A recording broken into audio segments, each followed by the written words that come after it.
ठीक है, तो आज करेंगे economy of India from 1947 to present. ठीक है, वैसे 2 दिन में इसको बांट रखा है। हाँ हाँ, वो 5 ईयर प्लान से आइडिया ले लेते हैं। ठीक है, कि क्या क्या 5 ईयर प्लान्स में क्या क्या चीज़ें इंट्रोड्यूस हुई, और वो पूछ भी लेते हैं कि भाई इस 5 ईयर प्लान में किस टाइप का क्या प्रोसीजर, इंडिकेटिव प्लानिंग कब से स्टार्ट हुई, गरीबी हटाओ वो जो स्लोगन था पहली बार कब दिया गया, PL 480 स्कीम से कब हमने उनसे वो करे। ठीक है, तो इसके थ्रू देख लेंगे, हमारा कवर भी हो जाएगा 1947 से 2040 तक। और फिर प्रेजेंट में फिर नीति आयोग का देख लेंगे, अभी नीति आयोग जो लेके आए गए हैं इंस्टीट्यूट ऑफ प्लानिंग कमीशन, उसका क्या रोल है और वो डिफरेंट कैसे है प्लानिंग कमीशन। ठीक है, ऑलमोस्ट इससे सारा कवर हो ही जाएगा। सारा नहीं पढ़ना है ना, 5 ईयर प्लान्स भी बस उसी पे टच ऑन करेंगे जो इम्पोर्टेंट है।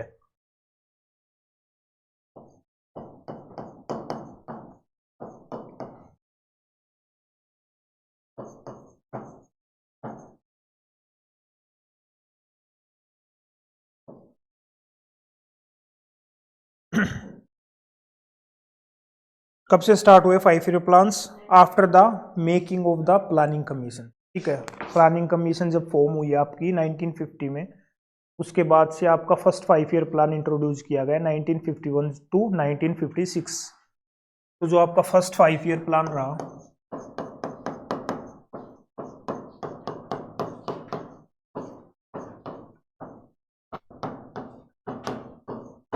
Nineteen 51 to 56।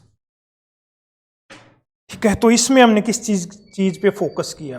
ठीक है, रिसेंटली हम इंडिपेंडेंट हुए हैं तो बहुत सारा हमारे एग्रीकल्चर अभी लॉस में चल रहे हैं, और हमारे पास सबसे ज़्यादा जो मेन रिसोर्स है जिसके हमारे बारे में एक्सपीरियंस है वो एग्रीकल्चर ही था। तो वी थॉट कि चलो एग्रीकल्चर पे ही ज़्यादा हम फोकस करते हैं। तो हमारा जो पहले 5 ईयर प्लान में सबसे ज़्यादा फोकस किस पे रहा तुम्हारा? एग्रीकल्चर पे। कि एग्रीकल्चर की ग्रोथ हम बढ़ाएंगे ज़्यादा से ज़्यादा, और इसका फिर रिजल्ट भी हुआ towards the end of the first agriculture 5 year plan. हमारा जो एग्रीकल्चर था बहुत अच्छी ग्रो कर पाया। ठीक है, दूसरा ये पूछ लेते हैं कि भाई इस जो 5 ईयर प्लान था वो किस मॉडल पे चला? तो ये था तुम्हारा हैरोल्ड डोमर ग्रोथ मॉडल। बताऊंगा वो क्या चीज़ है। ठीक है, बताता हूँ एक से। अब ना इसमें बार बार 5 ईयर प्लान्स में तुमसे वो पूछेंगे कि भाई कौन से मॉडल पे था, सेकंड 5 ईयर प्लान किस मॉडल पे बेस्ड था, फर्स्ट 5 ईयर प्लान किस मॉडल पे बेस्ड था। ठीक है, तो जो तुम्हारा ये जो प्लान था वो किस मॉडल पे बेस्ड था तुम्हारा?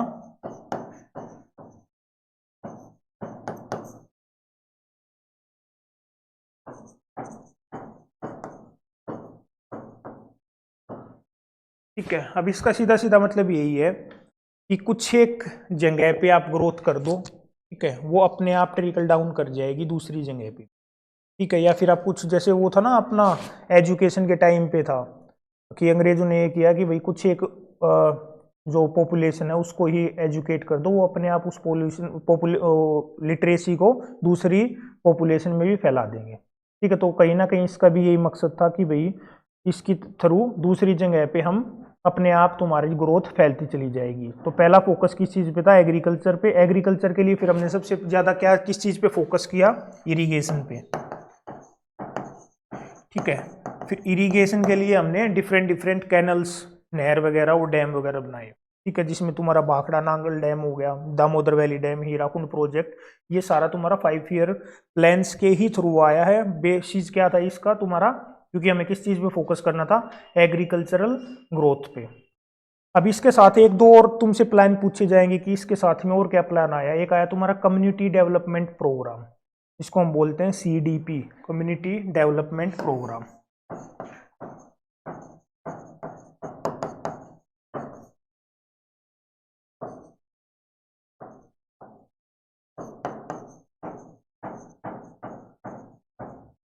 ईयर क्या था इसका? 1952।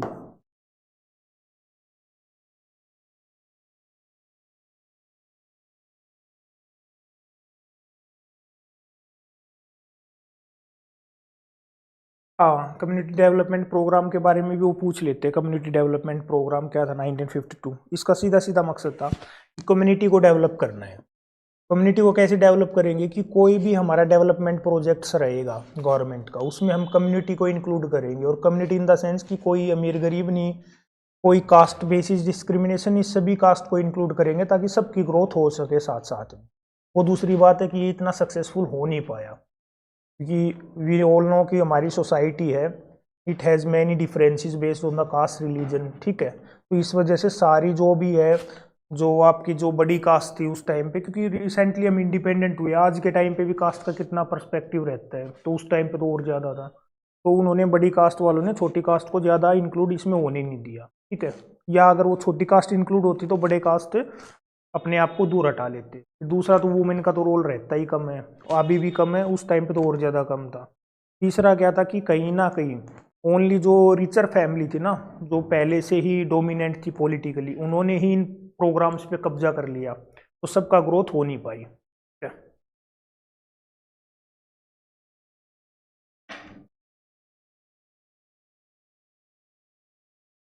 इस प्रोग्राम से तो फिर ये पूछ सकते हैं कि इसका आर्किटेक्ट कौन था, कि किसने बनाया है वो, ठीक है। तो वो था तुम्हारे एन के राज, ठीक है।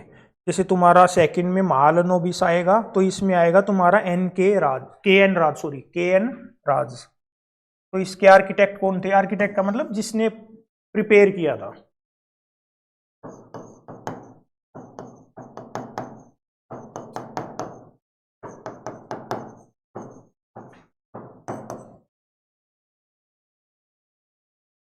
क्या चले थे इसमें? मोस्टली तुम्हारा रूरल एरिया को ही बढ़ाने का प्रोग्राम चले थे, ठीक है। ज़्यादा हम उस चीज़ पे फोकस हमने ओवरऑल पे नहीं किया। हमें ये था कि भाई हम रिसेंटली इंडिपेंडेंट हुए हैं और most of the population reside in the rural area, तो हमारा फोकस यही था कि भी रूरल जो पॉपुलेशन है, जो एरिया विलेजेस है, उसको डेवलप करेंगे। नहीं नहीं, इतना मतलब वो तो बहुत सारे हैं ऐसे, थोड़े बहुत चलते ही रहेंगे, ठीक है। बट जो मेन फोकस है बस उसी पे हमें फोकस करना है। एक दो चीजें और बताऊंगा मैं जिस जिसको जो जो प्लान चले इसमें। एक तुम्हारा चला national programme for family planning, ठीक है। फैमिली प्लानिंग के भी लॉन्च देख रहे हो कि मोस्टली फोकस उस पे ही किया जा रहा है, रूरल पॉपुलेशन पे। National programme for family planning भी स्टार्ट किया गया। फिर इसमें क्या हुआ कि एक आपका village and small industry development committee भी सेटअप करी गई 1955 में।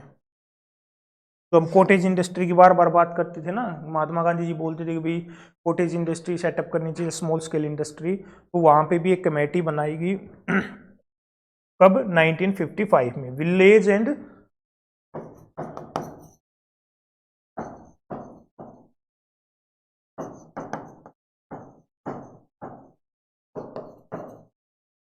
डेवलपमेंट कमेटी कब की थी? 1955। अब ये सीधा सीधा उस एनसीईआरटी में भी पूछ रखी है, ठीक है। एनसीईआरटी में भी एज इट इज दे रखे है तुम्हारी 11th क्लास के या 12th क्लास के एनसीईआरटी में। तो कई बार ये पूछ लेते हैं कि ये जो कमेटी बनाई गई वो किसके रिकमेंडेशन पे बनाई थी, ठीक है। तो ये रिकमेंडेशन पे बनाई गई थी कार्वे कमेटी के रिकमेंडेशन पे। कार्वे,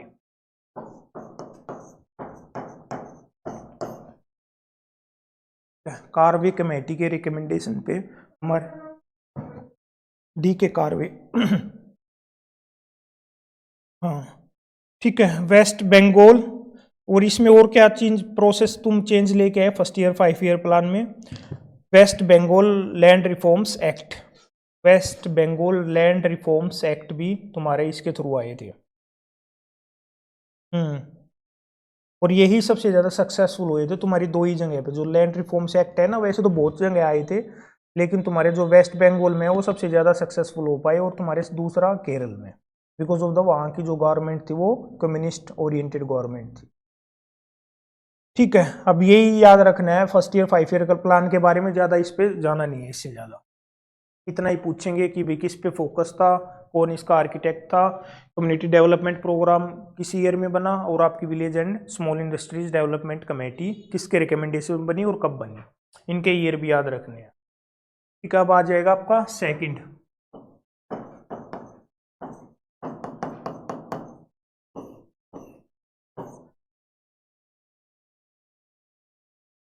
से कब तक? 1951 से 1956 तक वो रहेगा, फिर 1956 से 61 तक।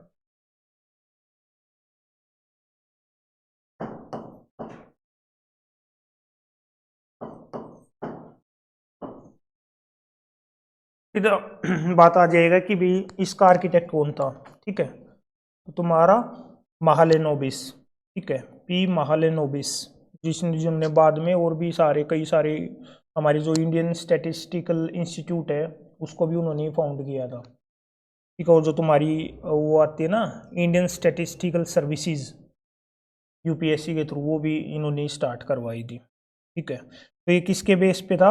आपका महालेनोबिस। इसको कई बार नेहरू महालेनोबिस स्ट्रेटेजी बोल देते हैं, तो इसमें कंफ्यूज नहीं होना। महालेनोबिस लगते ही समझ लेना it is about second 5 year plan. तो इसमें किस चीज़ पे हमारा फोकस हो गया? एग्रीकल्चर को थोड़ा सा साइड में करके हमारा मेन फोकस किस चीज़ पे हो गया? रैपिड इंडस्ट्रियलाइजेशन पे, ठीक है।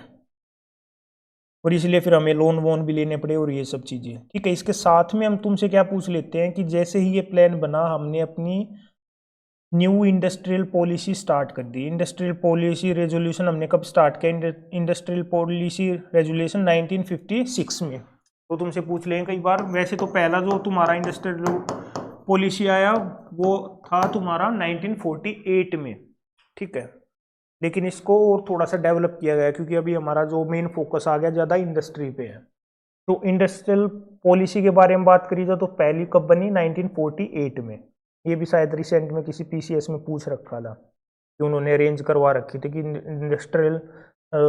इंडस्ट्रियल जो पॉलिसीज़ हैं गवर्नमेंट की वो कब कब सेटअप हुई है, ठीक है। तुम्हारी एक 48 में हुई है, एक 1956 में हुई है, एक तुम्हारी 77 में हुई है, एक 1990 में हुई है, ठीक है। तो इतना वो अगर कोई इंपॉर्टेंट आएगी तो उसके साथ साथ बताते चलेंगे, ठीक है। फिर इसी के लिए जैसे हमने इरिगेशन के लिए क्या किया था कि भाई कैनल्स वगैरह इरिगेशन प्रोजेक्ट हमने स्टार्ट किया था एग्रीकल्चर के लिए, ऐसे ही अगर हमें भाई इंडस्ट्री डेवलप करनी है तो उसके लिए हमने फिर इंडस्ट्री सेटअप करनी पड़ेगी। इसलिए फिर हमने प्लांट्स लगाए जगह जगह, जो हमने ज्योग्राफी के टाइम पे भी पढ़े थे। तो जो दुर्गापुर में, भिलाई में, राउरकेला में यहाँ पे स्टील प्लांट्स लगाए गए with the help of the foreign add, ठीक है। अब उसमें तुम्हें ट्रिक बताई दी थी मैंने, दुर्गापुर आए तो किसके कोलैबोरेशन से बनी थी वो? भूल गए? ज्योग्राफी में नहीं थे तुम? बताई थी मैंने, दुर्गापुर आए तो दुर्गापुर मतलब दिल्ली, दिल्ली से लंदन, लंदन से फिर लंदन से क्या? ब्रिटिश, ठीक है। ऐसे ही मैंने बताया था कि भी राउरकेला की बात आई। राउरकेला मतलब आर राइन कौन सी नदी कहाँ पे बहती है? राइन नदी जर्मनी में। तो राउरकेला किसकी उससे कम, उससे एड से, जर्मनी की एड से। बाकी जो भी तुम्हारे भिलाई और वो बने थे तुम्हारा, वो रशिया की एड, ठीक है। दोनों रशिया के उससे। और ये पूछते हैं ज्योग्राफी में ही पूछ लेते हैं, इकोनॉमिक्स में भी पूछ लेते हैं। तो ये याद रख लेना कि किसके कोर्ट से ये हमारे 1956 में हमने सेकेंड 5 ईयर प्लान में ये सेटअप करे थे। इसी के साथ में अब ऑब्वियसली बात है भाई इंडस्ट्री है, इस थोड़ा ट्रिक से समझा रहा हूँ मैं, और कोई इसका लॉजिक नहीं है कि भाई मैं इसको लॉजिक मत समझना कि लॉजिक कैसे आ गया। बस थोड़ा सा ये समझ लेना कि इंडस्ट्री में काम करोगे तो आपको सेफ्टी का याद ध्यान रखना पड़ेगा। इंडस्ट्री में सेफ्टी का ध्यान रखोगे तो हो सकता है कि भाई वहाँ पे कुछ मिस हैपनिंग हो जाए, इसलिए सेफ्टी, इसलिए आपका इंश्योरेंस भी होना चाहिए। इसीलिए आपका LIC भी आपका कब आया? 1956 में, सेकेंड 5 ईयर प्लान में ही। तो आपका LIC भी आपका यहीं आया।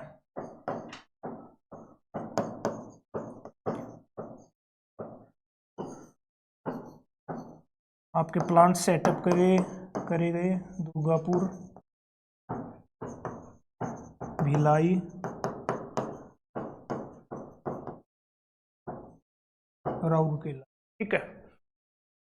वेल तुम देख लेना अपना सीधा सीधा। DL से तुम्हारा ब्रिटेन, दिल्ली से लंदन, ठीक है, ब्रिटेन, भिलाई, राउरकेला से तुम्हारी जर्मनी, बाकी के जितने भी थे तुम्हारे रसिया, ठीक है। किस चीज पे फोकस? और इसी के दौरान हमारा एग्रीमेंट हुआ कि किसके साथ? यूएस के साथ। यूएस के साथ कौन सा एग्रीमेंट हुआ हमारा? PL 480 agreement. हाँ,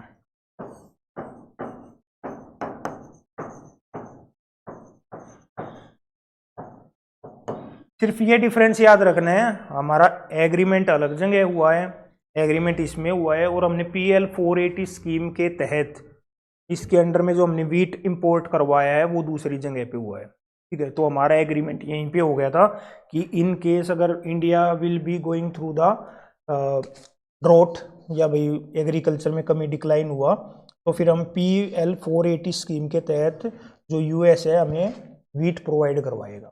ठीक है, गेहूं प्रोवाइड करवाएगा।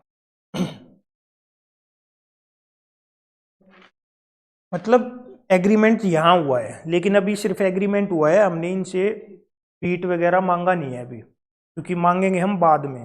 ठीक है, अब आ जाएगा तुम्हारा थर्ड 5 ईयर प्लान। ठीक है, तो सेकंड 5 ईयर प्लान तुम्हारा इतना ही है, इसी पे ही फोकस रखना। नहीं नहीं, हाँ इतना जितना मैं करवा रहा हूँ ना उतना ही करना है, इतना इसके अंदर इतना नहीं जाना है। ठीक है, फिर आ गया तुम्हारा थर्ड, और ये स्टार्टिंग वाले ही 5 year plan up to 10th 5 year plan important है। ठीक है, उसके बाद 11th 12th इतना ज़्यादा इंपॉर्टेंट नहीं है, इन्हीं में से 10th तक ही ज़्यादा पूछते हैं वो। फिर आपका आ जाएगा थर्ड,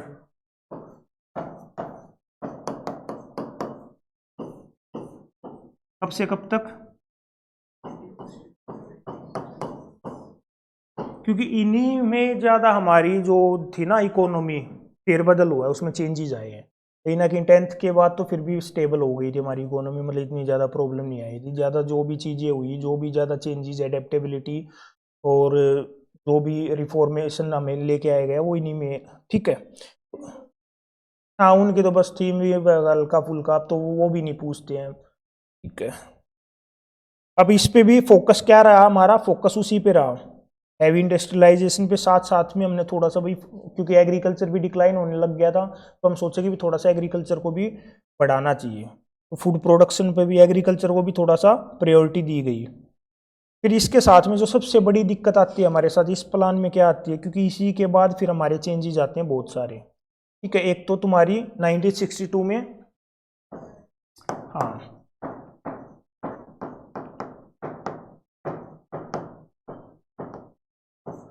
1962 में चाइना के साथ हमारी वॉर, क्योंकि ऑलरेडी हमारी एग्रीकल्चर डिक्लाइन हो रहे हैं, इंडस्ट्री पे अभी हम फोकस कर रहे हैं। ठीक है, सेकंड 5 ईयर प्लान में हमने इंडस्ट्री पे फोकस किया, तो थोड़ी बहुत हमारी इंडस्ट्री भी ग्रो करना स्टार्ट हो गई।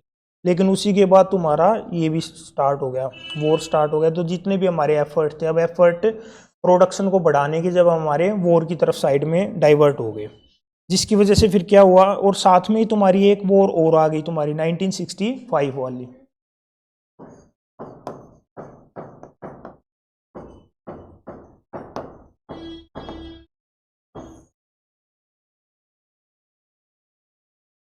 ठीक है, हाँ 1971 अलग है। ठीक है, अब उसको तो ये है बांग्लादेश लिबरेशन, उसके साथ हम सीधा सीधा वॉर में नहीं वो गए थे, तो इसलिए उसको नहीं बोलते हैं, बट फिर भी चलो चल जाता है। ठीक है, अब इसमें क्या था हमारा, एक्यूट फूड शॉर्टेज हो गई हमारे पास, बिल्कुल खाने वाने का बहुत ज़्यादा दिक्कत आ गई स्टार्ट में। अब इसकी वजह से ही हमें क्या करना पड़ा, और इसमें ना एक याद और रख लेना, ये दो फैक्टर तो थे ही तुम्हारे, 62 की वॉर भी 65 की वॉर भी, इसके साथ ही तुम्हारा ड्रॉट सूखा पड़ गया तुम्हारा 1965-66 के अराउंड। ठीक है, तो इन तीनों के कम्बिनेशन की वजह से क्या हुआ कि food shortage, acute food shortage हो गई, जिसकी वजह से हमें फिर क्या करना पड़ा, अंडर PL 480 स्कीम के तहत हमें इंपोर्ट करने पड़े गेहूँ, जो उन्होंने बहुत ही घटिया क्वालिटी के दिए, जिसको मतलब ये बोलते हैं कि थर्ड ग्रेड क्वालिटी के उन्होंने हमें भेजे उसके तहत। इसी में इकोलॉजिकल ड्रॉट, इकोलॉजिकल ड्रॉट जी, इकोलॉजिकल ड्रॉट मतलब जो एनवायरनमेंट से रिलेटेड भाई, मतलब बारिश नहीं हुई इस टाइप से। डिफरेंट डिफरेंट, जब तुम ड्रॉट वाले चैप्टर में जाओगे ना वहाँ पे ज्योग्राफी में, तो उसमें जब डिफरेंट डिफरेंट टाइप की ड्रॉट आती है, हाइड्रोलॉजिकल ड्रॉट। ठीक है, हाँ, और तुम्हारा ये इकोलॉजिकल ड्रॉट, इसका मतलब यही है कि भाई पानी, बारिश कम हुई है तो उसको बोल देंगे हाइड्रोलॉजिकल ड्रॉट। इकोलॉजिकल ड्रॉट मतलब हमारी कैपेसिटी, अब जो लैंड है उसकी कैपेसिटी इतनी नहीं रही कि उसके अंदर इतना पानी नहीं है कि वो ग्रो कर सके। ठीक है, 3-4 टाइप की ड्रॉट होती है, तो इसमें कन्फ्यूज होने की जरूरत नहीं है। अब इसको कैसे रिलेट करोगे, जैसे इंडस्ट्री के साथ हमने क्या रिलेट किया, इंडस्ट्री के साथ हमारा इंश्योरेंस होना चाहिए, इंडस्ट्री में काम करेंगे। तो ऐसे ही अगर हमने PL 480 स्कीम के तहत अगर हमने इंपोर्ट करवाए हैं गेहूँ, तो उनको रखने के लिए भी तो कुछ ऐसी हमारे पास संस्था होनी चाहिए ना जो उसको मैनेज कर पाए। तो इसी के बेसिस पे फिर हमारा food corporation of India setup किया गया, कब, 1965 में। क्योंकि ये इंपॉर्टेंट इंस्टीट्यूट्स हैं, इसलिए मैं इनको अलग से बता रहा हूँ, क्योंकि इनमें से पूछ लेते हैं कि भाई आपका LIC कब सेटअप हुआ, कौन से 5 ईयर प्लान में हुआ, या आपका फूड कॉरपोरेशन ऑफ इंडिया कब सेटअप हुआ।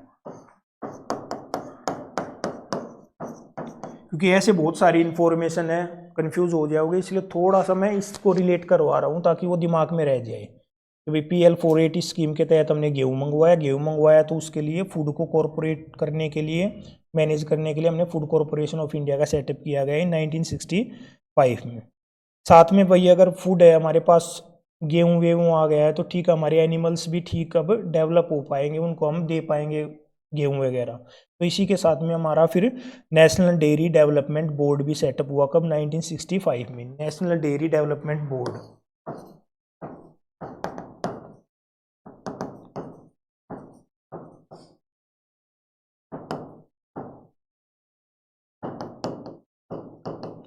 नेशनल डेयरी डेवलपमेंट बोर्ड तुम्हारा 1965 में। ठीक है, बस यही है इसमें जो पूछने लायक है।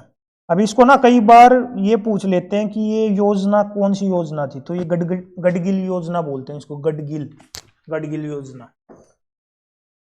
इकोनॉमिस्ट थे हमारे गडगिल योजना, ये उस टाइम के डिप्टी चेयरमैन थे प्लानिंग कमीशन के, ठीक है, इसलिए उसको गडगिल योजना ही बोल देते हैं। अब इसमें कई बार आर्किटेक्ट का नाम मैंने आज तक मतलब किसी क्वेश्चन में देखा नहीं है इसमें से कि इसमें से आया हो, ठीक है, क्या, प्लानिंग कमीशन के, ठीक है। तो इसमें कई बार वो आर्किटेक्ट का नाम नहीं पूछते कि किसने बनाया था, वो इसका नाम ये पूछ लेते हैं कि भाई ये कौन सी योजना थी। लेकिन अगर वो पूछ भी ले इन केस कि किस मॉडल पे बेस्ड था, जैसे हमने उस टाइम पे बोला था ना हैरोल्ड डोमर ग्रोथ मॉडल पे, तो ये तुम्हारा किस मॉडल पे था, जॉन सैंडी और सुखमोय चक्रवर्ती मॉडल, चक्रवर्ती जब वेस्ट बंगाल में बोलते हैं ना, जॉन सैंडी।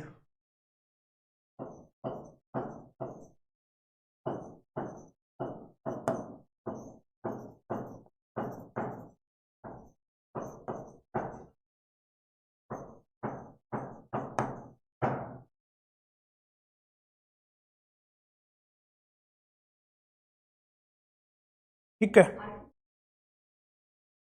हाँ इसी के मॉडल पे, यही यही आर्किटेक्ट है इनके जो बोला मैंने, जॉन सैंडी और सुखमय चक्रवर्ती। मॉडल का नाम, हाँ तो उसी के मॉडल पे रखेंगे ना कि भी जिन्होंने आर्किटेक्ट, हाँ उसमें नहीं रखा, वो अलग अलग चीज है। ठीक है, अब ऐसे तो गडगिल योजना हमने पहले नहीं रखी, इनमें ही क्यों रख दी, वो डिफरेंट डिफरेंट मॉडल का जैसे नाम दे देते हैं ना।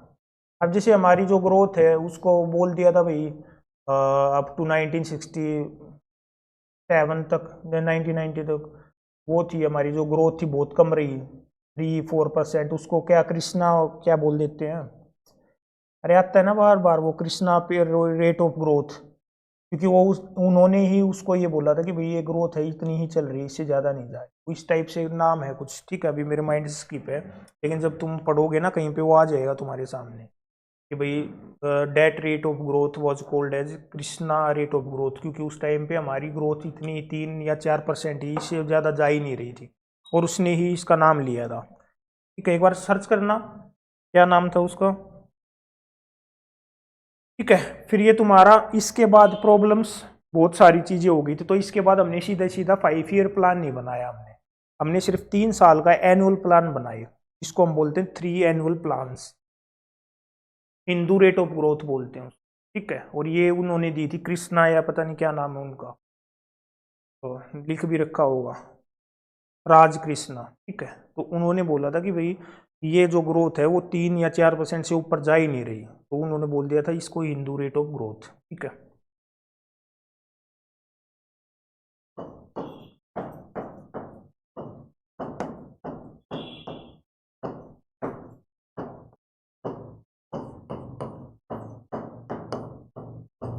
ठीक है। एक्यूट डेफिसिट था सभी चीज़ों में, एग्रीकल्चर में, इंडस्ट्री में, सब कुछ। तो हमने 5 ईयर प्लान ना बनाने की बजाय हमने 3 साल के प्लान बनाए, ठीक है, जिसको हम बोलते हैं 3 एनुअल प्लान्स। इस कितने दिन के लिए? 3 दिन, मतलब 3 साल के लिए, ठीक है। अब इसको ना कई बार क्रिटिक्स ये बोल देते हैं it is called as plan holiday. तो अगर वो पूछ ले कि तुमसे प्लान हॉलीडे क्या चीज़ है, तो ये तुम्हारे 3 एनुअल प्लान्स ही हैं प्लान हॉलीडे। प्लान हॉलीडे का मतलब इसमें कुछ खास हुआ नहीं, ठीक है। तो मतलब इसका ये है कि भाई तुमने मतलब एक 3 एनुअल प्लान्स भी बनाए, लेकिन उसमें कुछ ऐसा एफर्ट डाला भी नहीं, कुछ हुआ भी नहीं, इसलिए कि हाँ ये तो एक तरीके से हॉलीडे, छुट्टी मना रहे हो आप, ठीक है, कुछ हुआ नहीं इसमें। इसमें सबसे पहले तो तुम्हारा एक आ जाएगा कि तुम्हारा ग्रीन रिवॉल्यूशन स्टार्ट हुआ, इसी के बेस पे 3 एनुअल प्लान्स में ही तुम्हारा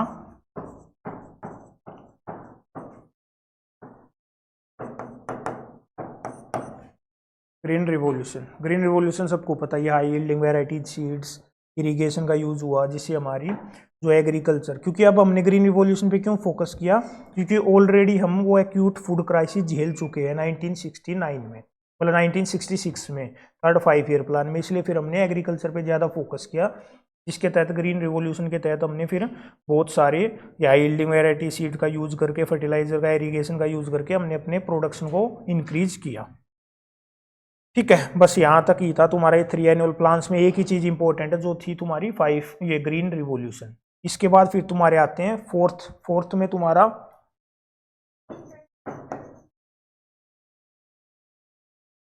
66 है इसका एग्जैक्ट ईयर, 66। हाँ, इसलिए ही ये कई बार ना तुम्हें कई कई बुक्स में कंफ्यूज करेंगे कि थर्ड 5 ईयर प्लान में इंट्रोड्यूस हुआ, लेकिन एक्चुअल में कब इंट्रोड्यूस हुआ है तुम्हारे 3 एनुअल प्लान्स में, 1966 टू 19 के बीच में, 1966 टू 1969 के बीच में इंट्रोड्यूस हुआ है। और एग्जैक्टली तुमसे ईयर पूछने लग जाए तो ये 1960s, 1967, 66 67 के बीच में इंट्रोड्यूस किया, ठीक है। फिर इसके बाद आता है तुम्हारा फोर्थ 5 ईयर प्लान। अभी इसमें क्या क्या चीजें हुई तुम्हारी?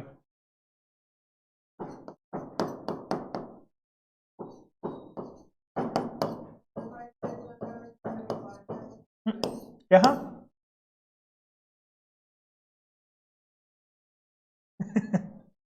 ठीक है।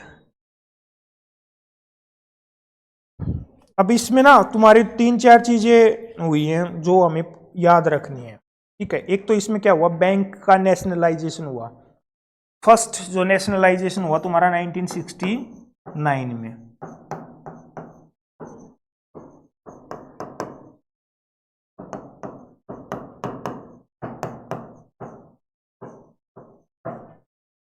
आई थिंक 14 बैंक्स थे जो नेशनलाइज्ड किए गए थे, ठीक है।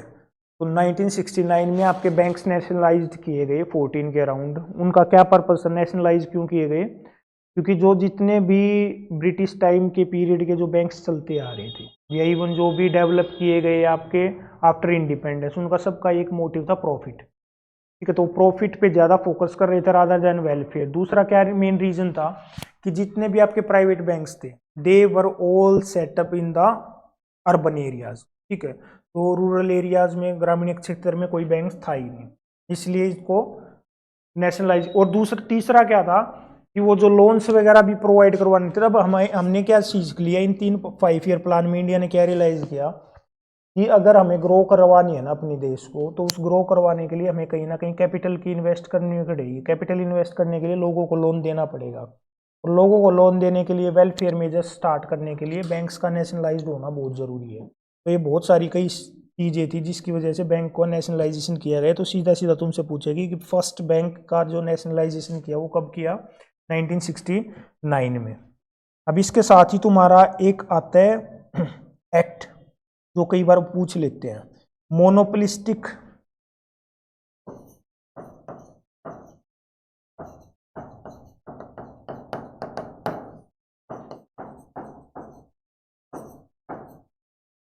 Monopolistic trade.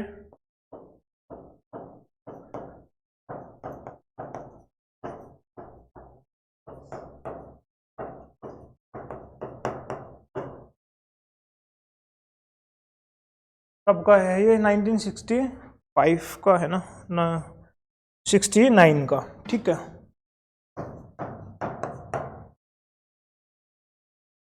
अब ये क्या चीज था तुम्हारा, एमपीआरटी लिखा मिलेगा कई जगह पे तुम्हें, एमपीआरटी एक्ट, ठीक है। इसमें क्या था कि जब स्टार्टिंग में इंडिपेंडेंस मिली हमें, या इंडिपेंडेंस से पहले भी कुछ एक प्राइवेट इंडस्ट्रियलिस्ट थे जिन्होंने अपनी फैक्ट्री वैक्ट्री सेटअप कर दी थी, और इसी के बेसिस पे फिर तुम्हारा इंडिपेंडेंस के बाद भी बहुत सारे इंडस्ट्रियलिस्ट आए जिन्होंने अपनी फैक्ट्री सेटअप करी, लेकिन वो बहुत कम लिमिटेड लेवल पे ही डेवलप कर पाए। मतलब कुछ ही एक 4-5 ही इंडस्ट्रियलिस्ट थे जो सारी उन पे कब्जा करे बैठे थे इंडस्ट्रीज पे, और वो कहीं ना कहीं इस तरीके की प्रैक्टिस स्टार्ट कर रहे थे कि जिससे दूसरे इंडस्ट्रीज को ग्रोथ होने का मौका ही नहीं मिल रहा था।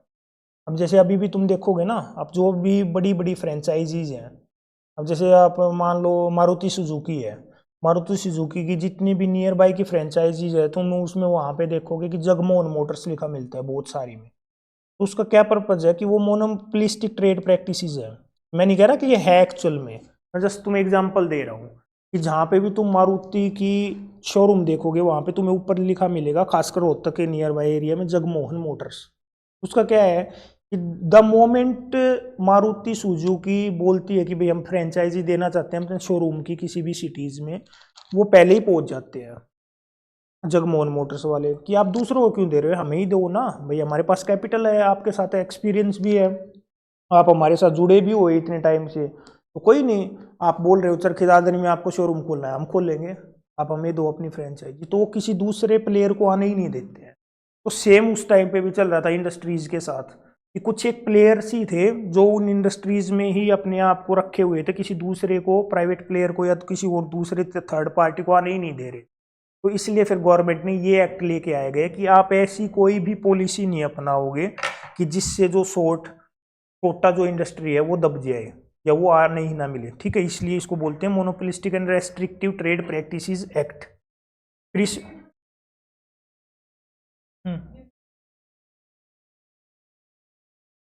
हाँ, उनको नेशनलाइज कर दिया था, खरीद, मतलब हाँ, वही कह सकते हो कि खरीद लिया था, ठीक है। हाँ, तभी तो ये ज्यादा प्रॉब्लम है ना, इन स्टार्टिंग के 6-7 5 ईयर प्लान में ही तुम देखोगे कि ज्यादा ज्यादा रिफॉर्म किए गए, ज्यादा चेंजेस लेके आए गए हैं। फिर इसमें था एक तुम्हारा drought prone area programme. Drought मतलब सूखा, जो प्रोन एरियाज होते हैं ना उनको बढ़ावा देने के लिए भी ये तुम्हारा 4th ईयर प्लान में ही, कि भाई उसको बार बार हमें लगता है कि कुछ एक एरियाज ऐसे हैं जो सूखा प्रभावित रहते हैं, तो उनको डेवलप करने के लिए भी ये प्रोग्राम ने यहीं पे इसी में 4th 5 ईयर प्लान में ही स्टार्ट किया।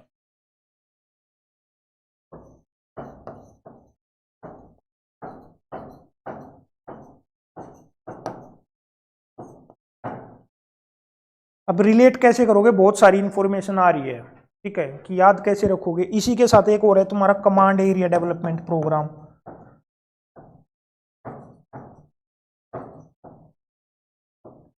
ज्यादा दिमाग में नहीं घुसाना, इतना याद रख लेना। थर्ड एनुअल प्लान है, थर्ड एनुअल प्लान में हमने ग्रीन रिवॉल्यूशन लेके आए।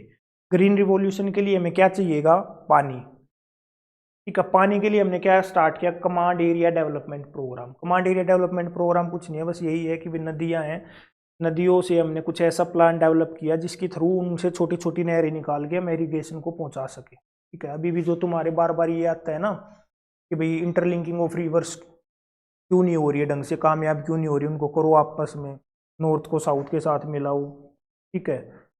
वो अभी भी तुम्हारा command area development programme recent में कुछ उसमें रिफॉर्म लेके आए गए हैं कि हमारा जो उस टाइम का कमांड एरिया डेवलपमेंट प्रोग्राम था वो ढंग से एक्टिव नहीं हो पा रहा है, क्योंकि उसमें कम्युनिटी एंगेजमेंट नहीं है, तो उसका नक्शा जो है आर्किटेक्चर वो ढंग से नहीं बना है, ठीक है। बस तो इसका पर्पज, ठीक है। फिर इसका पर्पज क्या रहेगा तुम्हारा, जितने भी सूखा प्रभावित क्षेत्र है उनको ठीक करना, उनको पानी देना, ठीक है। तो इस टाइप से याद रख लेना, ग्रीन रिवॉल्यूशन, ग्रीन रिवॉल्यूशन के लिए पानी चाहिएगा, पानी चाहिएगा तो command area development programme, command area development programme से फिर किसको बेनिफिट हो जाएगा, तुम्हारा ड्रॉट प्रोन एरियाज को,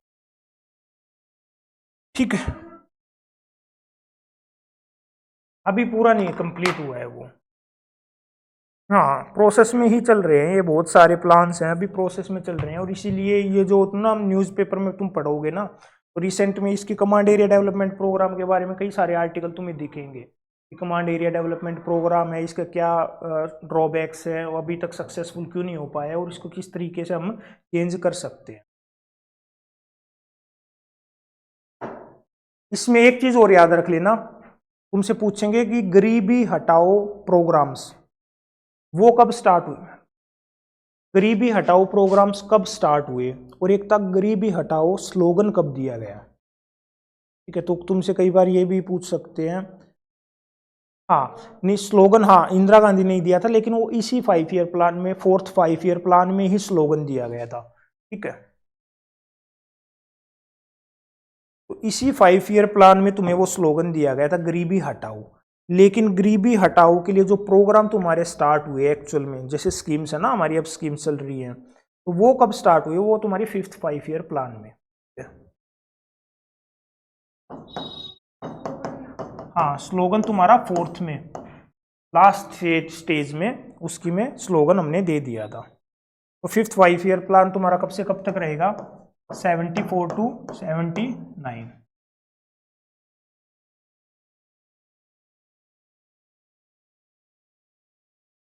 क्योंकि उस टाइम पे इलेक्शन की वजह से, क्योंकि जब इलेक्शन होने था तो उस टाइम पे उन्होंने स्लोगन दिया था कि मैं गरीबी हटाऊंगी, तो जिसकी वजह से उनको बहुत हाईली सक्सेस मिली थी इलेक्शंस।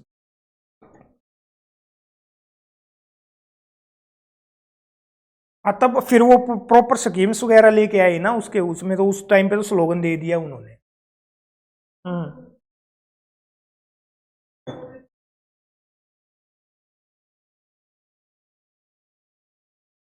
ठीक है।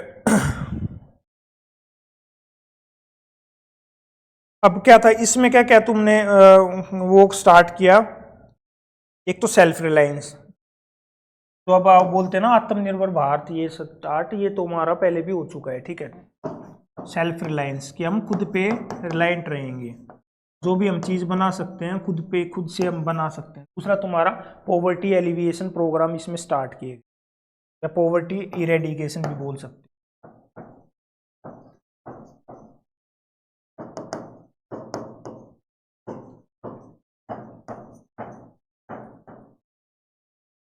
पॉवर्टी इरेडिकेशन प्रोग्राम, फिर कि इसमें साथ में तुम्हारा क्या स्टार्ट हुआ, ये पूछ लेते हैं, ये इंपॉर्टेंट है थोड़ा सा।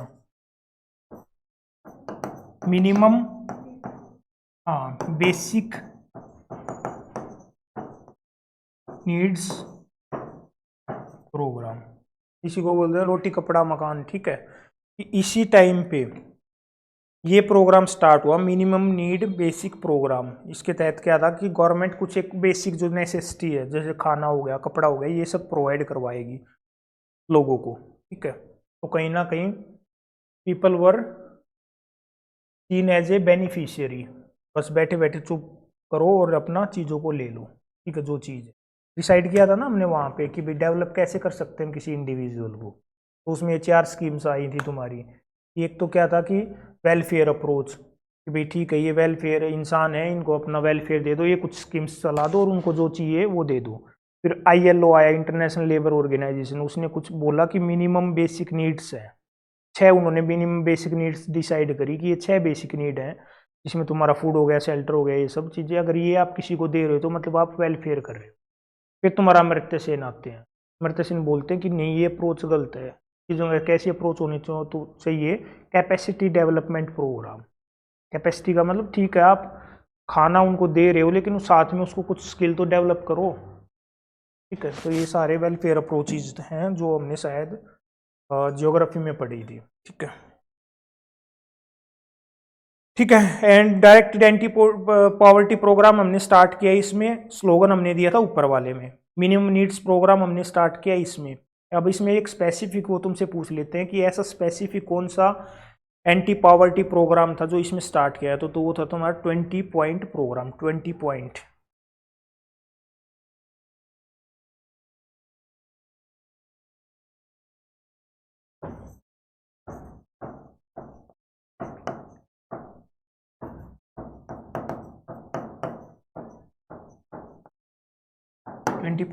प्रोग्राम।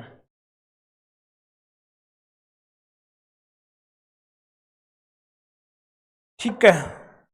1975 में अगर लिखना चाहिए तो याद रख लेना, बाकी इससे याद हो ही जाएगा तुम 5th 5 ईयर प्लान से।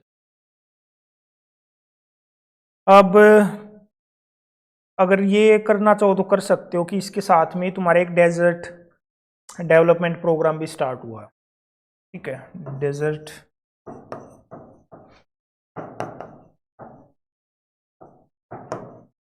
तो तुम्हारा कम्युनिटी डेवलपमेंट फर्स्ट में। हाँ, वो इंदिरा गांधी कैलान वाला जो राजस्थान में, बाकी राजस्थान स्पेसिफिक ये ज़्यादा था डेजर्ट डेवलपमेंट प्रोग्राम का। ठीक है, अब आ जाएगा तुम्हारा 6th।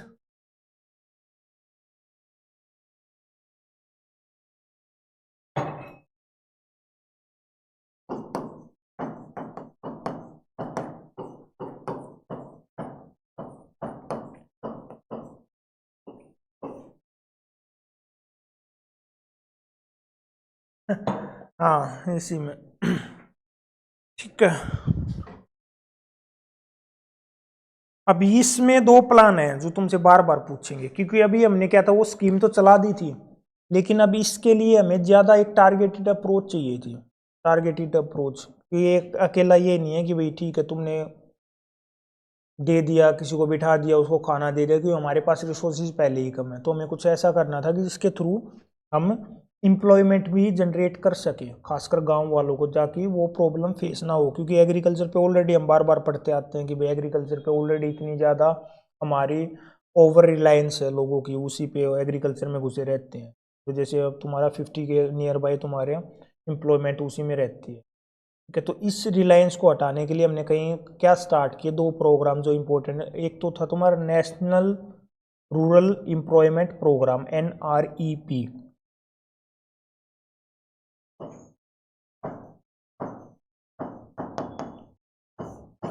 6th 5 ईयर में सबसे इम्पोर्टेंट है, पूछते हैं national rural employment programme 6th 5 year plan में। और इसी के साथ तुम्हारा था integrated rural development programme, IRDP। दोनों साथ में पूछते हैं, integrated rural development programme, national rural employment programme. इसमें तो क्या था कि जितनी भी आपका ग्रामीण क्षेत्र है उनमें जो लोग हैं उनको एम्प्लॉयमेंट अपॉर्चुनिटी प्रोवाइड करवानी है। ठीक है, अब एम्प्लॉयमेंट अपॉर्चुनिटी उनको प्रोवाइड करवाएंगे तो ऑलरेडी क्या हो जाएगा, इंटीग्रेटेड रूरल डेवलपमेंट हो जाएगी। ठीक है, जिसको बोलते हैं इंक्लूसिव, सभी की। ठीक है, ये साथ साथ में क्या है, एम्प्लॉयमेंट भी मिलेगी। साथ में क्या है कि अगर वो ही एम्प्लॉयमेंट आप कहाँ पे दे रहे हो, रूरल एरिया में, तो कहीं ना कहीं जैसे अब तुम्हारी मनरेगा है, मनरेगा का क्या बेनिफिट है कि भाई साथ साथ में आप उनको बेनिफिट भी दे रहे हो, पैसे भी दे रहे हो, और साथ साथ में डेवलपमेंट भी हो रही है। वो दूसरी बात है कि भाई उसी खड्डे को दोबारा खोद देना है। ठीक है, ये क्योंकि कुछ ड्रॉबैक्स हैं तुम्हारी मनरेगा की भी, या जो क्वालिटी ऑफ एसेट जो बनाए जाते हैं वो ढंग के नहीं बनाए जाते हैं, just for the sake of implementing the MNREGA आप कुछ भी बनाते रहते हो। ठीक है, कि भाई जिस चीज़ की रिक्वायरमेंट भी ना, बेटर यूज तभी हो पाएगा जब आप उस मनरेगा को एक्चुअली उन कामों में लगाओ जिसकी रियल में ज़रूरत है। ठीक है, अब मनरेगा चलते तो आ रहे हैं बहुत टाइम से, 2005 से स्टार्ट हो गया है, लेकिन अभी भी तुम देखोगे गाँव साइड जाओगे, जब अपने भी गाँव में जाओगे तो भाई जगह जगह तुम देखोगे कूड़ा बड़ा पड़ा है। भाई मनरेगा का क्या मतलब है, मनरेगा का यही है ना कि भी उनको एम्प्लॉयमेंट अपॉर्चुनिटी मिले, और साथ में क्या है, डेवलपमेंट भी हो। तो भाई डेवलप करवाओ ना इन सब सारी चीज़ों को, तुम्हें खुद से कुछ देना नहीं, गवर्नमेंट सब कुछ दे रही है तुम्हें, फिर भी नहीं हो रहा है, क्योंकि वो डुप्लीकेसी ऑफ द आधे तो फिर उसमें क्या है कि बेनिफिशियरी ही उसके ऐसे हैं कि बस अपना साइन करते हैं और चले जाते हैं। ठीक है, बहुत सारी चीजें हैं। अब इसी में तुम्हारा क्या सेटअप हुआ, एक तो दो प्रोग्राम थे जो important programme, national rural employment programme और इंटीग्रेटेड रूरल डेवलपमेंट प्रोग्राम। इसी के साथ फिर आपका स्टार्ट हुआ नाबार्ड। नाबार्ड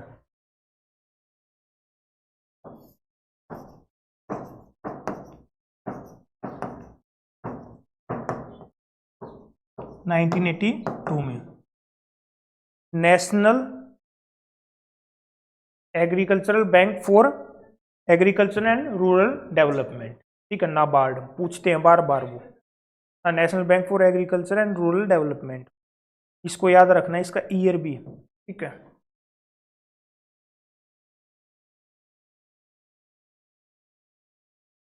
एक और याद रख लेना, अभी इसी में आपका export import bank of India भी सेटअप हुआ था 1982 में, एक्सिम बैंक जिसको हम बोल देते हैं।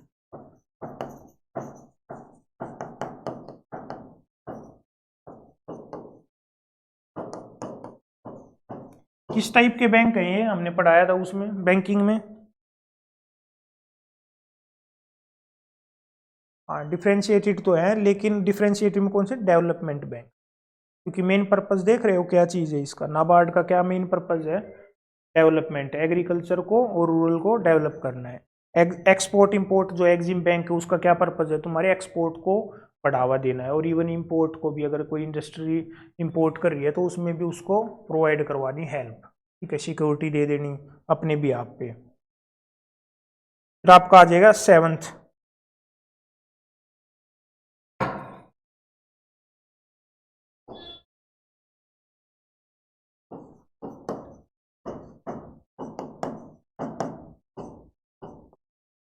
नाइनटीन एटी 5 टू,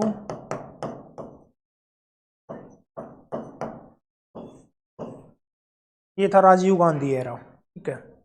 अब राजीव गांधी एरा था तो थोड़ा सा अपनी सोच को उन्होंने फॉरवर्ड तरीके से वो लेके आए थे, ठीक है। इसको ऐसे याद रख लेना कि भाई 1983 84 में डेथ हुई थी ना गांधी जी, ठीक है। तो उसके बाद तुम्हारा फिर आ जाते हैं राजीव गांधी 85 टू 90। तो इसमें उन्होंने कुछ एक चीज़ें क्या स्टार्ट करी, एक तो तुम्हारा नेशनल लिटरेसी मिशन। अब वो बाहर से आए हैं, यंग हैं, ठीक है, स्मार्ट हैं, तो किस चीज़ पे फोकस करें, वो लिटरेसी पे, नेशनल लिटरेसी मिशन।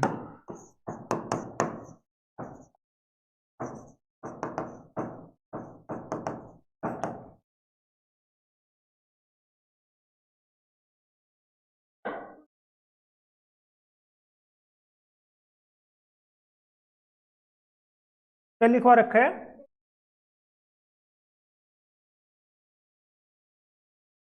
वो प्रोग्राम है, वो बोर्ड था, ठीक है, वो बोर्ड डेवलप किया था हमने। तो ठीक है, इस टाइम पीरियड पे उन्होंने वो क्या नाम है, development, dairy development programme start किया था, वो हमने बोर्ड सेटअप किया था उस टाइम पे।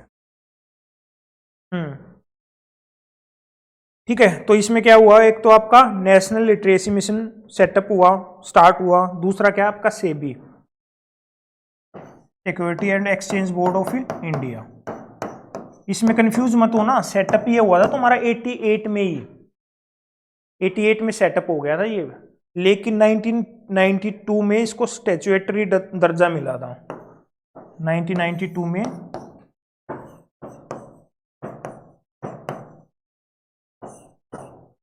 स्टैट्यूटरी स्टेटस, स्पेशल एक एक्ट बना दिया गया था जिसके थ्रू इसको सेबी को मोर पावर दी गई थी। लेकिन सेटअप कब हुआ था आपका 88 में, 88 में। ये क्वेश्चन आया भी होता शायद HCS में, सेबी कब सेटअप हुआ। अब इसमें ही तुम्हारा क्या था, इंपोर्ट, एक ये कई बार पूछ लेते हैं कि इसकी सारी 7th 5 ईयर प्लान की जो मेन स्ट्रेटेजी चली वो कौन सी स्ट्रेटेजी तुम्हारी, import substitution strategy, import substitution strategy.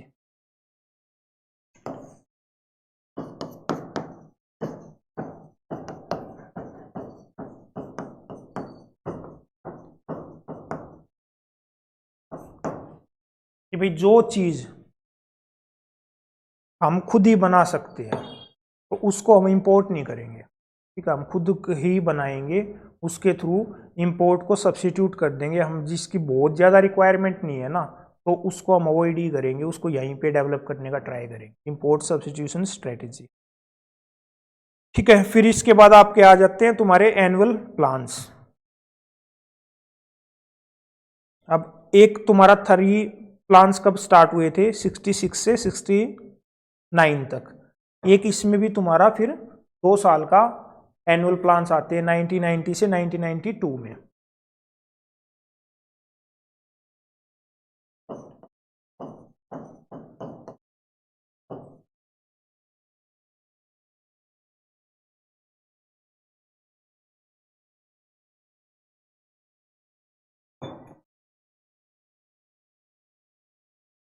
क्यों प्लान क्यों लेके आए हम यहाँ पे?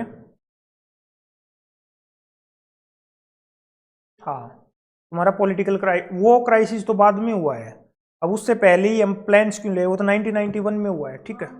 हाँ, पॉलिटिकल पॉलिटिकल स्टेबिलिटी नहीं थी उस टाइम, ठीक है।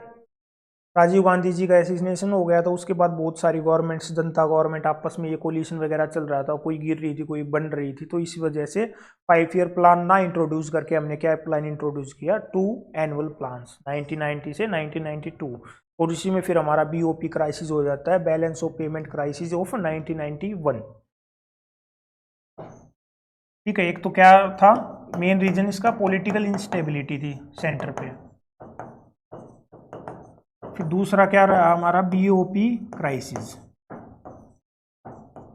बैलेंस ऑफ पेमेंट पढ़ाऊंगा मैं तुम्हें, है ना, अभी किया नहीं है इसको, बैलेंस ऑफ पेमेंट को भी पढ़ाएंगे, बैलेंस ऑफ पेमेंट बस सीधा सीधा ये समझ लो, बैलेंस ऑफ पेमेंट कि जो पेमेंट है उसको कैसे बैलेंस करेंगे, हमने इंपोर्ट किया एक्सपोर्ट किया, ठीक है। अब एक्सपोर्ट किया इंपोर्ट किया, अगर दोनों चीज़ सेम है तो ठीक है कोई दिक्कत नहीं है, लेकिन हम इंपोर्ट ज़्यादा कर रहे हैं एक्सपोर्ट कम कर रहे हैं तो हमारा क्या हो जाएगा, डेफिसिट हो जाएगा। अब उस डेफिसिट को भरने के लिए, या तो हमारे खजाने में पैसा पड़ा हो तो हम क्या करेंगे, उस डेफिसिट को भरते रहेंगे, कोई दिक्कत नहीं, इंपोर्ट करते रहेंगे। लेकिन अगर हमारे खजाने में जो हमारा फॉरेक्स रिजर्व है उसमें पैसे ही ना हो हमारे पास, तो हम क्या करेंगे भाई, इंपोर्ट एक लिमिट तक ही ले सकते हैं, उसके बाद तो क्या करेंगे, बाहर वाले जो देश है मना कर देंगे हमें। तो इसीलिए बोलते हैं कि उस टाइम पे इतनी क्राइसिस हो गई थी कि हमारे पास जो तेल वेल, अब हमें पता है कि 80% of our dependency on the oil from the import ही करते हैं हम 80% ऑफ द ऑयल और नेचुरल गैस को। तो उसके लिए हमें क्या था कि उस टाइम पे बोलते हैं कि सिर्फ तो आपका पास 2 हफ्ते का ही इतना आपके पास फॉरेक्स रिजर्व रह गया था कि आप इंपोर्ट कर सकते थे कोई चीज़, उसके बाद हमारा ना तो कोई हमें तेल देता ना कोई और इम्पोर्ट की चीज़ें देता, ठीक है। इसको बोलते हैं बैलेंस ऑफ पेमेंट क्राइसिस। जब वो चीज़ आएगी तो उसको ढंग से हम समझ लेंगे जब उस टाइम पे आएगी, ठीक है। तो फिर तुम्हारा आता है इसी के पर्पज में, फिर जो आईएमएफ ने हमारी सपोर्ट करी, कैसी सपोर्ट करी, कंडीशनल सपोर्ट, ये आपको अपनी इकोनॉमी खोलनी पड़ेगी। पहले तक हमारी क्या इकोनॉमी थी, बंद थी, हम ज़्यादा लोगों के साथ, बाहर वालों के साथ ट्रेड वगैरह नहीं कर रहे थे। दूसरा क्या था, हमारी इकोनॉमी में जो मेन जो पार्ट था प्रोडक्शन का या जो भी था, गवर्नमेंट का रोल ज़्यादा था, लेकिन उन्होंने क्या किया कि भाई गवर्नमेंट ना हो गया, प्राइवेटाइजेशन सेक्टर को ज़्यादा बढ़ाओ, ठीक है। और ये फिर तुम्हारा तीसरा आ जाएगा लिबरलाइजेशन, प्राइवेटाइजेशन और ग्लोबलाइजेशन, कि हमें इंटरकनेक्ट करना है विद द वर्ल्ड, कि आप अपनी उसको खोलो, ठीक है। तो लिबरलाइजेशन का मतलब कि जितने भी आप पे लाइसेंस लगते थे फैक्ट्री पे, अब आपका जो ईज ऑफ डूइंग बिजनेस है वो आसान कर दिया, ठीक है। डूइंग बिजनेस है वो आसान कर दिया, पहले आपको चाहिए थे किसी कंपनी को स्टार्ट करने के 10 लाइसेंस, अब वो घटा के सरकार ने 4-5 कर दिए। दूसरा क्या था आपका लाइसेंस राज, लाइसेंस राज आता है बार बार नाम की, 1991 से पहले लाइसेंस राज था कि हर चीज़ के लिए लाइसेंस चाहिए, तो लाइसेंस लेने के लिए फिर आपको जाना पड़ता था अफसरों के पास, फिर अफसर वहाँ पे वो लाइसेंस देने के चक्कर में आपको वहाँ पे ही बिठाते रहते थे, और जो भी करना होता था वो करते, करप्शन वगैरह ये सब चीज़, ठीक है। प्राइवेटाइजेशन का मैंने समझा दिया था, लिबरलाइजेशन का, प्राइवेटाइजेशन और ग्लोबलाइजेशन, ग्लोबलाइजेशन का मतलब कनेक्ट कर देना और दूसरों के साथ, ठीक है। इसमें बस थोड़ा सा ये याद रख लेना, तभी ना कई बार जब अब अभी क्या चल रहा है करंट में, तुम देखोगे बार बार न्यूज आती रहती है आर्टिकल्स में कि भाई इंडिया चाह रहा है कि रिफॉर्म हो, कहाँ पे, खासकर जो तुम्हारी ये इंटरनेशनल ऑर्गेनाइजेशंस हैं, तो भाई क्यों चाह रहा है इंडिया बार बार कि भाई इनमें रिफॉर्म्स हो, यूएनएससी में रिफॉर्म हो, तुम्हारे डब्ल्यूटीओ में रिफॉर्म हो, तुम्हारा आईएमएफ में रिफॉर्म हो, इसलिए हम फिर ग्लोबल साउथ की आवाज़ बन के उनको साथ में लेके चलते हैं, अपने क्यों लेके चल रहे हैं, क्योंकि वो हमें सपोर्ट करेंगे इस चीज़ को लेके। तो आईएमएफ का सबसे बड़ा दिक्कत क्या है कि एक तो डोमिनेंसी ज़्यादा है, किसकी डोमिनेंसी है, यूएस जापान जो भी हाई लेवल की कंट्रीज है, क्योंकि आईएमएफ में जब आपको मेंबर बनते हैं तो आपके पास कितना पैसा आप आईएमएफ पे डिपॉजिट करते हो उसके बेसिस पे आपको वोटिंग राइट्स मिलते हैं वहाँ। यूएनएससी का तो तुम्हें पता ही है कि भाई 5 परमानेंट मेंबर हैं, उसमें जो तुम्हारी अंडर रिप्रेजेंटेशन अफ्रीकन कंट्रीज़ की, साउथ अमेरिकन कंट्रीज़ की, ठीक है, एशियन कंट्रीज़, हमारी इंडिया क्या है सबसे पॉपुलस कंट्री है, ग्रोथ भी अच्छी है, क्या है भाई, मदर ऑफ डेमोक्रेसी है हम, रिस्पॉन्सिबल न्यूक्लियर पावर है, अभी तक कोई दिक्कत हमने ऐसा की नहीं है, फिर भी हमें क्या है कि अपॉर्चुनिटी नहीं मिल रही, बस वो 5 जने ही लेके बैठे हैं उस टाइम से। कहीं ना कहीं इट वाज ठीक है, हमारी भी दिक्कत थी कि हमने एज ए एल्डर ब्रदर का रोल निभाया उस टाइम पे। वन साइड चाइना के साथ नहीं है, हमारे साथ दिक्कत भी है। दिक्कत क्या है, हाँ इसलिए ना तुम जब वो पढ़ोगे ना foreign policy, Indian foreign policy आएगा तुम्हारे GS2 में, तो उसमें ये बोलते हैं कि भाई हमारी कहीं ना कहीं जो स्टैंड रहा है ना, वो स्टैंड रहा है कि भाई चीजें होने के बाद हम उस पे एक्ट करते हैं। हाँ तो ये है कि भाई हमें प्रोएक्टिव रहना चाहिए, हम क्यों भाई हर चीज को ये लेके चले। इसलिए कहीं ना कहीं आफ्टर 2014 जो हमारी जो पॉलिसी जो चेंज हुई है ना, वो चेंज हुई है इस रिगार्ड में। तो कई बार अगर तुमसे कोई पूछ ले रहे भाई कि क्या चेंजेस आए हैं 2014 के बाद, क्या किया है हमारे न्यू प्राइम मिनिस्टर ने, तो कई बार ऐसी बहस चलती है ना। तो ठीक है भाई, हर चीज़ का एक ड्रॉबैक होता है, अच्छा भी चीज़ होती है, बुरी भी चीज़, अच्छी भी है, कुछ चीज़ें अच्छी भी है। ठीक है, तो जैसे तुम्हारी इंडियन फॉरेन पॉलिसी में कुछ चेंज आया है, हम क्या है कि ज़्यादा एक्टिव रोल निभा रहे हैं। पहले क्या हम क्या करते थे, पैसिव रोल निभाते थे, बैठे रहते थे आराम से, चुपके से जो हो रहा है वो देख ले। लेकिन अब क्या है कि एक्टिवली हम पार्टिसिपेट करते हैं, G20 में किया हमने, और जगह पे भी किया, कंटिन्यूसली हम आवाज़ उठा रहे हैं कि भाई रिफॉर्म करो, रिफॉर्म करो, रिफॉर्म करो, क्यों नहीं कर रहे हो। अब क्या है कि दूसरा हमारी कैसी अप्रोच हो गई है, what ever will be the interest of the India, जो भी इंडिया के इंटरेस्ट में होगा हमारे लिए वही पॉलिसी बेटर है। ठीक है, 2023 वाला जो इंटरव्यू था मेरा UPSC, उसमें पूछ भी लिया था मेरे से भाई इंडिया की पॉलिसी मतलब किस टाइप की है अब। ठीक है, उस टाइम पे वो फर्स्ट ही मॉक इंटरव्यू था और मैं कहीं ना कहीं ज़्यादा कंफर्टेबल हो गया था उस बोर्ड के साथ, तो मैं सीधा बोल दिया हाँ सर, नाउ वी आर की जो हमारे लिए फ़ायदेमंद है वो हमारे लिए फ़ायदेमंद। तो सब हंसने लग गए फिर। तो लास्ट में दे सजेस्टेड कि हाँ चलो कोई दिक्कत नहीं, यू बोल्डली सेल दैट, वो अच्छी बात है थोड़ा सा, लेकिन इसको फॉर्मली, मतलब थोड़ा सा ऐसा भी ना लगे कि आप एकदम रूडली आ रहे हो उनके सामने। ठीक है, बहुत सारी चीज़ें अच्छी भी हैं। ठीक है, अब इसमें क्या था कि हमने एक तुमसे पूछेंगे वो बार बार कि 8th 5 ईयर प्लान में प्लानिंग कौन सी चेंज हो गई। अब इससे पहले तो हम कौन सी प्लानिंग यूज करते आते, कमांड प्लानिंग।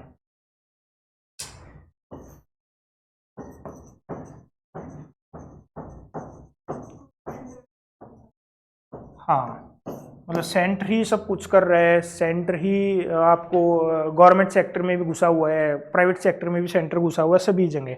अब हमने क्या कर दिया, इंडिकेटिव प्लानिंग। अब जो 8th 5 ईयर प्लान में क्या आई है हमारी, इंडिकेटिव प्लानिंग। इसका क्या मतलब है, गवर्नमेंट सिर्फ आपका एज ए सपोर्टर का रोल करेगी, मतलब ज़्यादा आपके बीच में नहीं आएगी। अगर किसी प्राइवेट सेक्टर को कोई काम करना है काम करो, कोई दिक्कत नहीं है, ना लाइसेंस वाइसेंस की गड़बड़ रहेगी, नाउ गवर्नमेंट आपको सिर्फ एज ए सपोर्ट करेगी। ठीक है, तो अब गवर्नमेंट का रोल यहाँ पे कंट्रोल ना होने का क्या था, सपोर्ट का, तो इसको बोल देते हैं हम इंडिकेटिव प्लानिंग। अब यहाँ से कमांड प्लानिंग से हटके हम कहाँ पे आ गए, इंडिकेटिव प्लानिंग पे। फिर ये सबको पता है मिड डे मील स्कीम भी लॉन्च हुई इसमें 1995 में। तो इंडिकेटिव प्लानिंग का मतलब क्या है कि पहले जो हमने बताया था ना कि LPG से पहले 1991 के LPG रिफॉर्म से पहले कैसा रोल था गवर्नमेंट का, ऑथोरिटेटिव रोल था। हर चीज़ में मनाही, हर चीज़ में लाइसेंस, हर चीज़ में वो सब चीज़ें, तो और हर चीज़ में अपना रोल। मतलब अगर आपको कोई भी फैक्ट्री है तो देखोगे BSNL, टेलीकॉम सेक्टर है तो BSNL बैठा है वहाँ पे, मतलब गवर्नमेंट बैठी है सभी जगह पे। लेकिन जैसे ही आपका 8th 5 ईयर प्लान आया तो इसमें तुम्हारा कहीं ना कहीं हमारा फोकस किस चीज़ पे हो गया कि गवर्नमेंट सिर्फ आपका रोल करेगी आपको सपोर्ट करने का, मतलब आपको बढ़ावा देगी कोई काम करने को, ना कि आपका काम रोकने का। इससे पहले क्या था, रोकने का काम था, ज़्यादा से ज़्यादा एफर्ट था, लाइसेंस लगाओ ये करो, कि आपको काम ना करना दिया जाए, इंडस्ट्री वगैरह सेटअप ना करनी जाए। क्योंकि हमारा कहीं ना कहीं उस टाइम पे फोकस ज़्यादा टिल्टेड था टुवर्ड्स रसिया, USSR। ठीक है, लेकिन वो USSR का ब्रोक डाउन हो गया फिर तुम्हारा 1990 में ना, उसके बाद फिर हमारी कहीं ना कहीं थोड़ा सा टिल्ट। और जब हमने LPG रिफॉर्म्स लेके आए, जो हमारा प्राइवेटाइजेशन हुआ, ग्लोबलाइजेशन हुआ, उसके थ्रू हम नई कंट्रीज़ के साथ भी अपने रिलेशंस हमने बनाने स्टार्ट किए। तो हमने रियलाइज़ किया कि भाई इट्स नॉट जस्ट कि भाई गवर्नमेंट ही रोल प्ले करेगी तभी कोई देश डेवलप होगा, हमें प्राइवेट सेक्टर को भी इन्वॉल्व करना चाहिए। तो अब हमने कैसा रोल प्ले कर दिया कि भाई हम गवर्नमेंट एज ए फैसिलिटेटर का काम करेगी, ना कि रेस्ट्रिक्शन का। ठीक है, अब तुम्हारा वो था indicative planning, mid day meal scheme भी लॉन्च हुई इसमें। ठीक है, फिर आपका आ जाएगा 10th 5 year plan. 10th 5 year plan 2002 से 2007 क्या है। और 9th में ऐसा कुछ है नहीं। ठीक है, 9th में कुछ नहीं है भाई, ग्रोथ और सोशल जस्टिस पे ही फोकस रहा, ऐसा कोई इसमें प्रोग्राम है नहीं इम्पोर्टेंट। 10th में अपना बस थोड़ा सा ये है, 10th में 2 प्रोग्राम्स हैं जो तुम्हारे लिए इम्पोर्टेंट हो जाएंगे। एक तो तुम्हारे हो जाएगा नरेगा, ठीक है, नेशनल रूरल एम्प्लॉयमेंट गारंटी। हाँ ठीक है, लेकिन वो अगर पूछ भी लें तो, और दूसरा क्या रहेगा NRHM, national rural health mission. कब दोनों स्टार्ट हुए तुम्हारे 2005 में।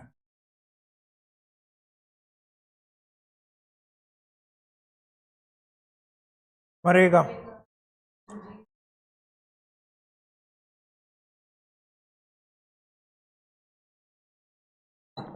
ठीक है, 11th 12th में कुछ नहीं है, इसको याद रखने की ऐसे कोई जरूरत नहीं है, क्योंकि अब वो प्लानिंग कमीशन वैसे भी खत्म हो गई है। ठीक है, उसमें फिर कल कर लेंगे नीति आयोग और प्लानिंग कमीशन में थोड़ा सा क्या डिफरेंस। एक उस थोड़ा सा याद रख लेना, जब हमारी बजट की बात हुई ना, बजट हमने करवाया था ना कि भाई क्या क्या चीज़ें होती है, तो बजट में हमने एक चीज़ डिस्कस नहीं करी थी। उसमें एक तो तुम्हारा ये रख लेना कि पहले जो रेलवे बजट और तुम्हारा यूनियन बजट अलग अलग आता था। ठीक है, अब हमने कंबाइंड कर दिया, कब से, 2017 से। ठीक है, एक उसका फॉरवर्ड कर दिया है 1 महीने पहले। ठीक है, पहले मार्च में अब फरवरी में। और तीसरा तुम्हें याद रखना है कि पहले प्लानिंग कमीशन, नीति आयोग बनने से पहले, नीति आयोग तुम्हारा कब से स्टार्ट है, 1 जनवरी 2015 से। उससे पहले जब तक प्लानिंग कमीशन है 2014 तक, तब तक हम कहीं ना कहीं उसमें जो तुम्हारा बजट आता था उसमें 2 टाइप के एक्सपेंडिचर और डालते थे हम, प्लान्ड एक्सपेंडिचर और नॉन प्लान्ड एक्सपेंडिचर। ठीक है, उसमें प्लान्ड एक्सपेंडिचर तो यही कि जितने हम प्लान बनाते थे 5 साल के प्लान, और उस 5 साल के प्लान में हमें क्या क्या प्लान इंट्रोड्यूस करने हैं, उसके लिए जो भी सरकार खर्चा देती थी उसको बोलते थे प्लान्ड एक्सपेंडिचर। उस खर्चे को कौन डिसाइड करता था, तुम्हारा प्लानिंग कमीशन। एक था तुम्हारा नॉन प्लान्ड एक्सपेंडिचर, छोटा मोटा जो खर्चा होता है भाई, कोई प्लानिंग नहीं है उसकी, बस वो हो गया है, तो वो तुम्हारा डिसाइड करता था प्लानिंग कमीशन। प्लानिंग कमीशन हटते ही वो भी तुम्हारा हट गया है। तो अब सिर्फ किसका रोल रह गया है, सिर्फ तुम्हारा फाइनेंस कमीशन का। तो उस टाइम पे फाइनेंस कमीशन भी थी, लेकिन जो आपके प्लान्ड जो एक्सपेंडिचर थे उनमें किसका रोल आ जाता था, तुम्हारा प्लानिंग कमीशन। क्या प्लानिंग कमीशन हट गई है। नीति आयोग कुछ नहीं है इस टाइप का सजेस्ट करता पैसे वैसे का, तो अगर तुमसे वो कंफ्यूज करने के लिए पूछ ले कि भाई प्लानिंग कम मतलब नीति आयोग भी कुछ पैसे का भाई बजट में सजेशन देता है, नहीं, नीति आयोग का कोई रोल नहीं। हाँ, प्लानिंग कमीशन का उस टाइम पे रोल था ड्यूरिंग तुम्हारा प्लान्ड और नॉन प्लान्ड एक्सपेंडिचर। ठीक है, बाकी का कल करते हैं। हाँ, 2 दिन का।